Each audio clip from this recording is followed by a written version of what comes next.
जय हिंद दोस्तों, मैं प्रदीप पाल स्वागत करता हूं आप सभी का आपके पसंदीदा यूट्यूब चैनल 50-50 अथर्व। आज हम लोग पढ़ने वाले क्लास 9 एनसीईआरटी प्रश्नावली 4.1। इसके पहले हम लोग इस प्रश्नावली का परिचय देखे थे।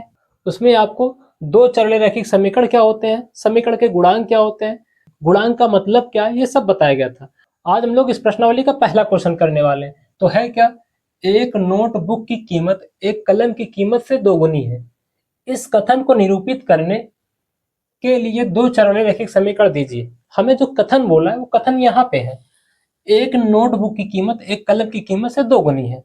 तो अगर मैं मान लूं क्या, नोटबुक की कीमत, तो नोटबुक की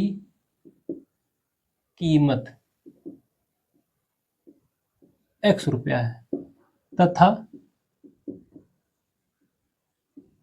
कलम की कीमत ₹Y है। दोनों को मान लो, नोटबुक की कीमत तो ₹X मान लो और कलम की कीमत को ₹Y मान लो। बोला क्या है, इस कथन को निरूपित करने के लिए दो चर रैखिक समीकरण दीजिए। तो चर पहला x मान लिया, दूसरा y मान लिया, तो चर वाला काम तो हो गया। अब इसको समीकरण बनाना है, तो कैसे बनाएंगे। जो नोटबुक की कीमत है वो कलम की कीमत से दोगुनी है, तो नोटबुक है कितना, ₹X का, और कलम कितने रुपए का, ₹Y का। तो y क्या हो जाएगा, x y का दोगुना हो जाएगा। दोगुनी मतलब दो से गुणा, तो x जो हो जाएगा 2y हो जाएगा। तो यहां से अगर ले जाए कि y को करेंगे तो जाएगा माइनस का 2y इक्वल टू 0। यही हमारा आंसर हो गया। सीधा सा ही काम करना था, ये हमारा दो चर में समीकरण बन गया। यही ध्यान रखना है। बनाने का तरीका क्या होगा, जो स्टेटमेंट बोला है उस पर हमें काम करना होगा।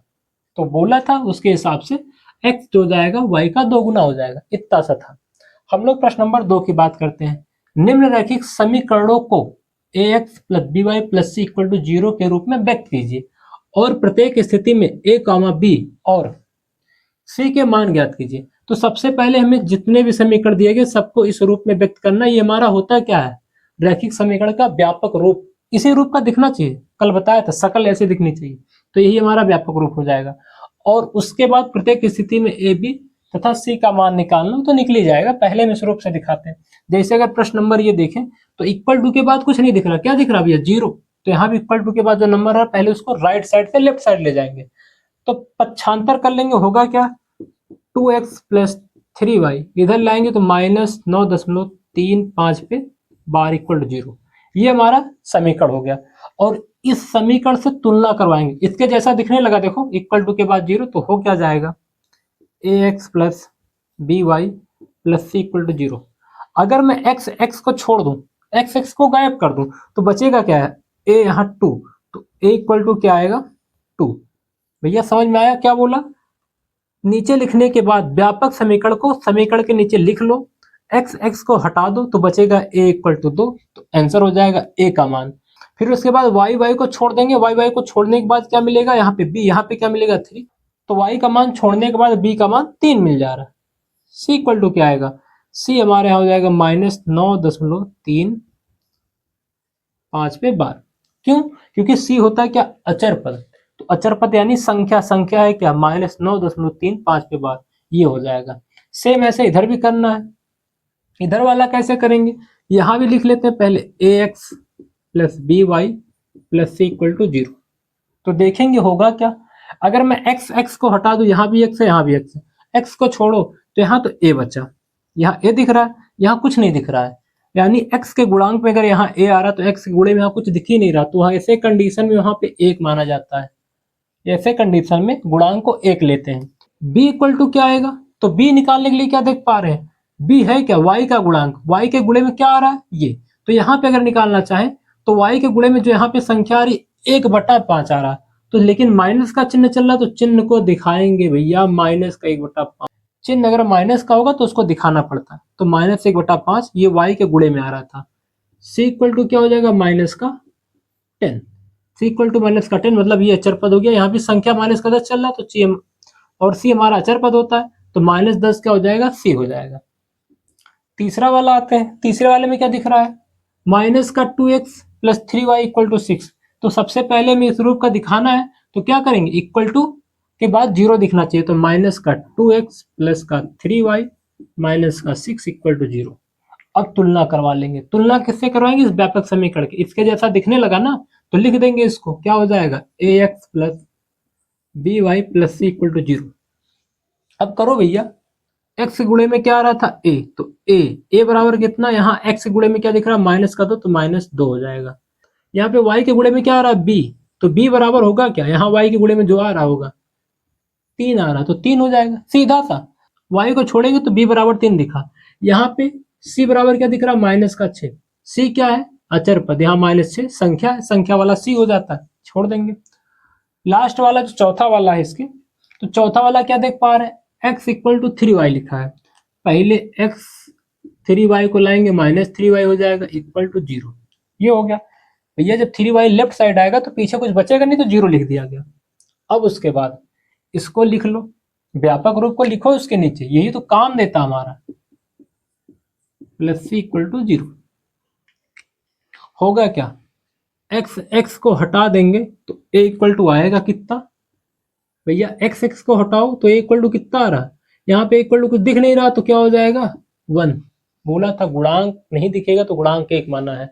कैसे इसका कंफ्यूजन यहाँ दूर करते हैं भैया, x के गुणे में अगर 1 लगा देंगे कोई फर्क पड़ेगा, 1 गुणे x तो आएगा। तो यहाँ पे अगर मैं x का गुणांक नहीं दिख रहा था तो 1 लिख दे रहा हूँ, तो वहां से आप समझ जाएंगे a बराबर 1 आ जाएगा। फिर b बराबर क्या होगा, तो b बराबर की देख क्या पा रहे हैं, y को हटाओ तो b बराबर कितना दिखेगा -3। सीधा सा आंसर -3 दिखेगा।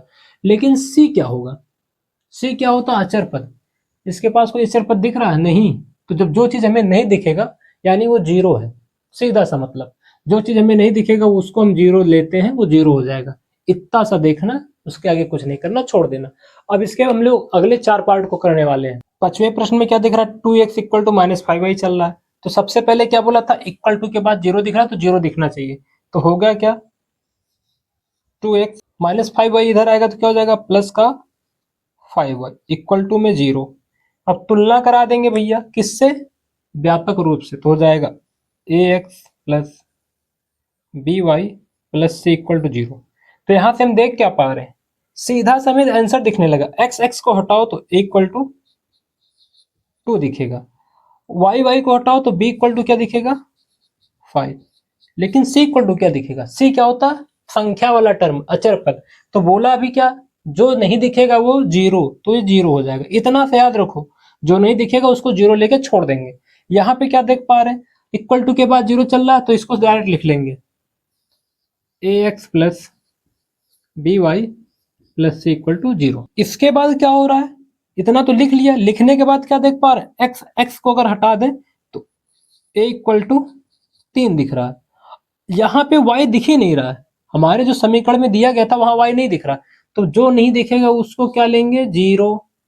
रीजन बता देंगे लास्ट में, पहले ये समझ जाओ, जो नहीं दिखेगा उसको 0 ले लेंगे।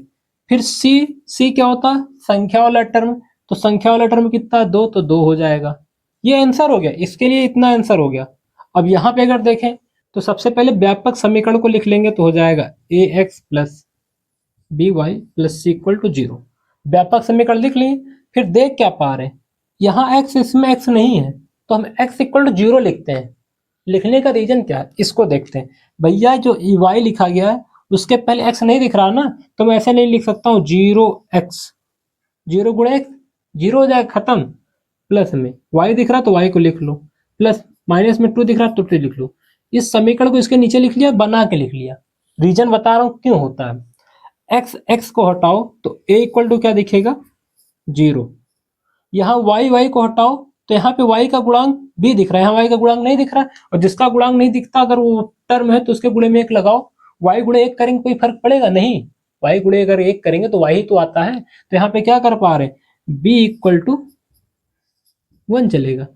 और यहाँ पे जो c हो जाएगा, और जो c होगा हमारा वो -2 होगा। c क्योंकि हमारा अचर पद होता है तो अचर पद यानी संख्या वाला हो जाएगा। लास्ट वाले में क्या देख पा रहे हैं, 5 इक्वल टू 2x लिखा है। तो मैं करता क्या हूँ, 5 इक्वल टू 2x को मैं 5 को इधर लेके चला जाता हूँ, तो जाएगा 0 इक्वल टू 2x माइनस का 5 होगा। भाई सही है, 5 इधर जाएगा माइनस में हो जाएगा। तो जो पूरा पद है उस पूरे पद को उलट दे रहा हूं, पूरे समीकरण को उलट दे रहे हैं। और जब पूरे समीकरण को उलटते तो चिन्ह नहीं बदलता, ध्यान रखना। जब हम पूरे समीकरण को ही चेंज कर देते हैं तो साइन नहीं बदलता, तो क्या हो जाएगा 2x - 5 इक्वल टू 0। अब ये हमारा समीकरण आ गया, इक्वल टू 0 चल रहा, तो डायरेक्ट हम लोग व्यापक रूप को लिख लेंगे, तो होगा क्या ax plus B Y plus C equal to 0। तो यहां से अगर मैं एक्स एक्स को देखूं तो एक्स एक्स छोड़ने के बाद ए इक्वल टू 2 दिख रहा है, और इसमें वाई वाला टर्म है नहीं, तो समझाया क्या था, जो टर्म नहीं होगा उसका गुणांक 0 होता है, तो सीधा सा यहाँ हमें बी इक्वल टू 0 मिल जाएगा। ये समझ में आया। और सी इक्वल टू क्या चल जाएगा -5। क्यों -5? सी हमारा संख्या है और सी यहाँ पे -5 दिख रहा है, तो सीधा सा ये आंसर हो जाएगा। बस इतना सा काम करना था। जब भी हमें देगा तो इस रूप के दिखा के उसके बाद आंसर लिख देंगे। यह वीडियो आपको कैसा लगा कमेंट कीजिएगा। वीडियो को अंत तक देखने के लिए आपका धन्यवाद। Thank you.